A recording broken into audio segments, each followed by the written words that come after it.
Olá! Aprovada no Brasil em 2010, a Lei de Alienação Parental tem sido muito questionada. Países que adotaram a legislação similar já a revogaram, em função dos problemas e riscos às crianças que vinham ocorrendo. A bancada feminina da Câmara dos Deputados está mobilizada para extinguir a lei brasileira. A Secretaria da Mulher criou até um grupo de trabalho para avaliar o projeto que revoga essa lei.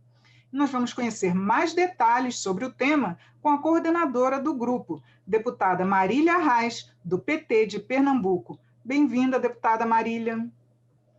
Obrigada, Regina. Obrigada a todos que nos assistem. Deputada, essa é uma lei que foi muito discutida no Congresso, inclusive em outros países também, e que ela tinha um objetivo nobre, que era impedir que as crianças fossem usadas, em separações litigiosas. Como é que essa lei virou completamente a vir a prejudicar até as crianças? Primeiro, Regina, a gente precisa falar com base em que se pensou nessa lei. A lei foi pensada na teoria da síndrome da alienação parental, que foi uma teoria criada por um psiquiatra norte-americano chamado Gardner, e esse psiquiatra, para você ter uma ideia, era defensor da pedofilia, dizia que fazia parte, relações sexuais entre crianças e adultos, fazia parte do desenvolvimento da criança, de dinâmica familiar. Então, ele tinha uma visão totalmente deturpada, né, da sociedade. Inclusive, ele acabou se suicidando em 2003 e foi testemunha em mais de 400 casos sobre guarda familiar, guarda de crianças. Então, a teoria da alienação parental foi esse psiquiatra que inventou e que dizia que um dos genitores, na maior parte das vezes a mãe, implantaria falsas memórias na cabeça da criança. Em outras palavras, faria a cabeça da criança para que essa criança acusasse o outro genitor, no caso, na maioria das vezes, o pai. Mas no mundo inteiro foram feitos vários estudos sobre essa teoria e se viu que não era verdade.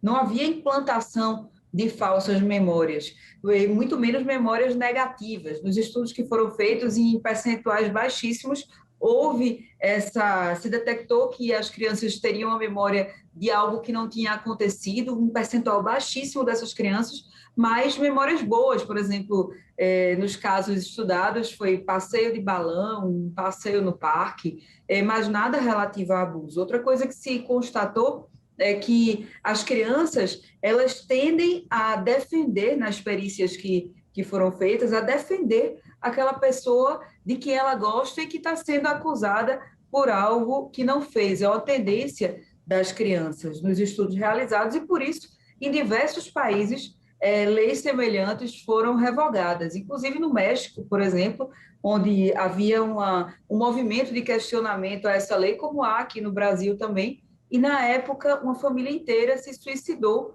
porque o pai praticava abuso sexual contra os filhos e a mãe e a família da mãe não conseguia mais lidar com essa situação, perdeu a guarda das crianças para o abusador por conta dessa lei e terminou que a mãe e o pai da mãe mataram as crianças e se suicidaram e deixaram na carta dizendo que não conseguiam viver dessa maneira, né, sabendo que as crianças iam estar com o estuprador. E aqui no Brasil, em 2018, aconteceu um caso bem parecido de uma mãe que era policial, inclusive, que descobriu os abusos que o filho sofria e terminou na mesma tragédia.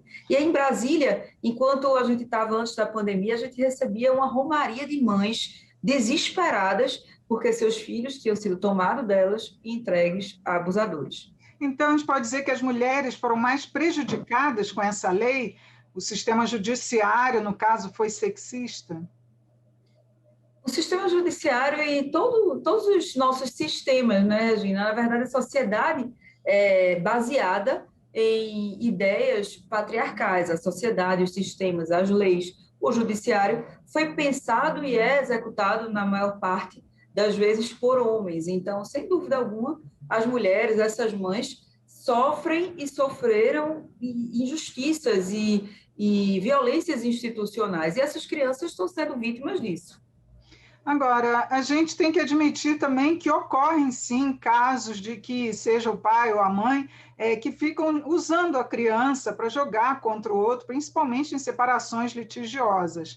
Nesse caso, o que a legislação poderia fazer para proteger essas crianças?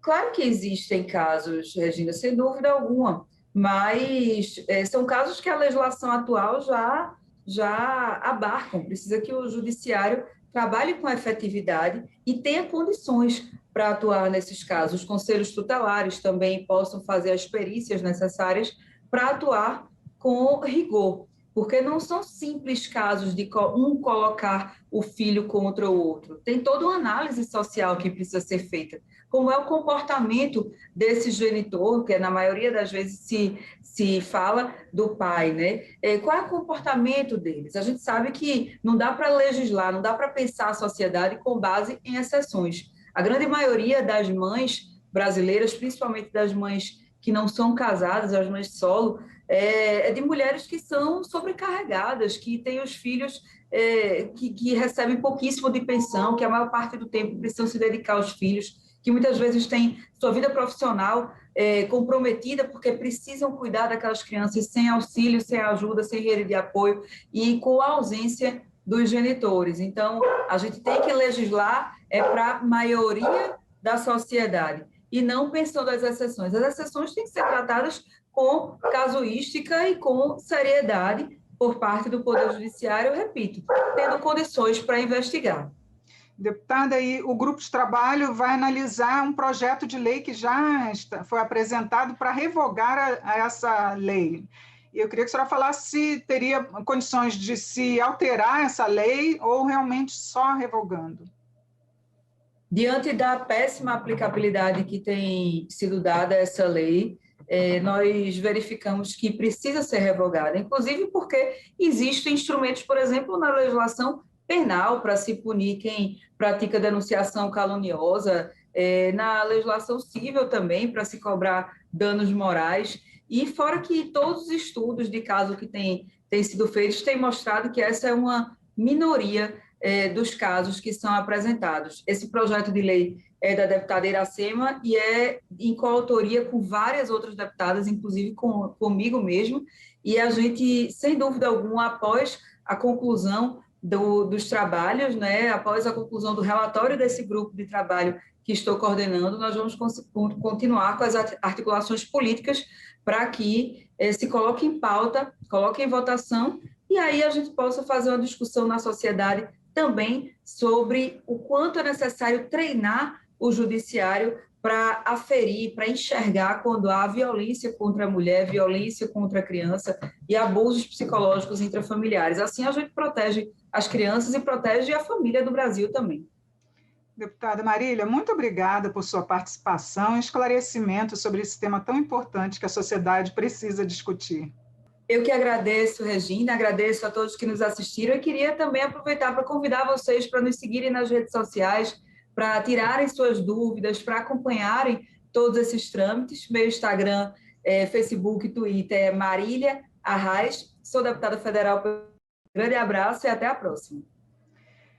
Eu conversei sobre a proposta que revoga a lei de alienação parental com a coordenadora do grupo de trabalho, deputada Marília Arraes, do PT de Pernambuco. Eu sou Regina Assunção, agradeço a sua audiência. Até a próxima.